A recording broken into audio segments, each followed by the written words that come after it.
किसान भाइयों, कुसुम की खेती कैसे की जाती है और कुसुम की खेती से कैसे आप लाभ ले सकते हैं और कुसुम क्या होता है, इसकी खेती करते समय किन किन बातों को ध्यान रखना चाहिए और एक बार खेती करके आप कितने बार हार्वेस्टिंग ले सकते हैं, यानी कटाई 2 से 3 बार कैसे ले सकते हैं, उसकी सारी जानकारियाँ बताई गई है। चैनल पर पहली बार आए हैं तो चैनल को सब्सक्राइब करके और वीडियो को लाइक ज़रूर करें। तो चलिए दोस्तों, वीडियो स्टार्ट करते हैं। दोस्तों, जहाँ पर भी आप कुसुम की खेती करना चाहते हैं वहाँ पर इस प्रकार से छोटी छोटी क्यारियाँ बना करके आप तैयार कर लें, ताकि इसमें पानी देने में आपको आसानी होगी। तो इस प्रकार से क्यारियाँ बना करके जो बीज होता है उसको आप छिड़काव विधि से छिड़काव कर ले, उसके बाद हल्की पाटा चला दे। वहीं बात करते हैं दोस्तों कि अगर आप लाइन में करना चाहते हैं तो लाइन बना करके और उसमें आप बिजाई कर सकते हैं। तो 1 फीट के दूरी पर लाइन से लाइन की दूरी रख करके आप उसमें बिजाई कर सकते हैं। वहीं बात करते हैं दोस्तों, इसकी खेती करने का जो समय होता है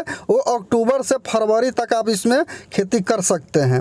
जब बिजाई हो जाता है तो खेतों में पानी दे करके और इस प्रकार से छोड़ दे। अगर खेत में नमी होता है दोस्तों तो उस समय जो होता है पानी न दे, आप बिजाई कर दे। जब जर्मिनेशन हो आता है और 2 इंची का हो आता है तब पानी दे सकते हैं। अगर खेत में नमी नहीं होता है तो बिजाई करके आप उसमें तुरंत पानी दे देते हैं तो देखेंगे 1 हफ्ते के बाद जो होता है वो जर्मिनेशन हो करके ऊपर आ जाता है और अच्छे से जिस प्रकार से आप खेतों में छिटाव किए होते हैं उस प्रकार से आपका खेत का जो जर्मिनेशन होता है कुसुम का वो हो गया होता है। अब बात करते हैं दोस्तों, जब जर्मिनेशन हो जाता है उसके बाद जो होता है इसमें आप पानी देने का समय जब आता है तो कितने दिन पर देना चाहिए, तो ज़मीन के हिसाब से देख ले। अगर ज़मीन ज़्यादा सूखने लगता है, नमी ख़त्म हो जाता है तो उसमें आप 10 दिन पर पानी दे सकते हैं। 10 दिन के अंतराल पर पानी देते रहे। अगर नमी काफ़ी दिनों तक रहता है तो एक ही पानी पर आप हार्वेस्टिंग ले सकते हैं। वहीं बात करें दोस्तों कि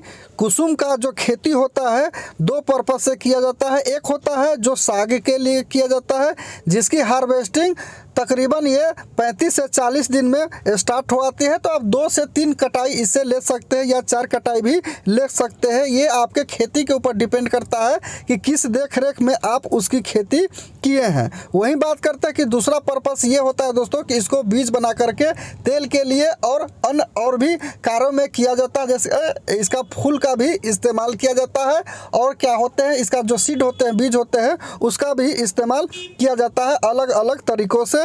तो देख रहे हैं अभी जो है कि ये 15 से 18 दिन का हो गया है और इतना बड़ा तक 3 से 4 इंच का इसका जो प्लांट है वो हो गया है और इसमें जो है पानी देने लायक जो है कि हो गया है। ये जो देख रहे हैं कि बिजाई हुआ है उसके बाद इसमें पानी नहीं दिया गया है। जब पानी इसमें दे देते हैं तो एक ही पानी पर आप हार्वेस्टिंग कर सकते हैं, पहला हार्वेस्टिंग। और दूसरा, अगर आप हार्वेस्टिंग करते हैं तो हार्वेस्टिंग करते समय ये भी बात ध्यान रखें दोस्तों कि नीचे से 2 इंची छोड़ करके, जड़ से ज़मीन से 2 इंची छोड़ करके ऊपर का हिस्सा जो होता है वो कटाई करें। और जो होता है जैसे ही आप कटाई कर लेते हैं तो उसके बाद जो नीचे वाला हिस्सा होता है उसमें ब्रांचेस नया निकल रहा होता है, जो नया नया शाखा होता है वो निकलने लगता है, जो कि आपकी दूसरी कटाई उससे होगी। इसी प्रकार से दूसरी कटाई भी उसी प्रकार से आपको करना है। तो ऐसे करके आप 3 से 4 कटाई ले सकते हैं। वही बात करते हैं दोस्तों कि कुसुम के जो खेती होता है ज़्यादातर किसान भाइयों साग के लिए ही करते हैं।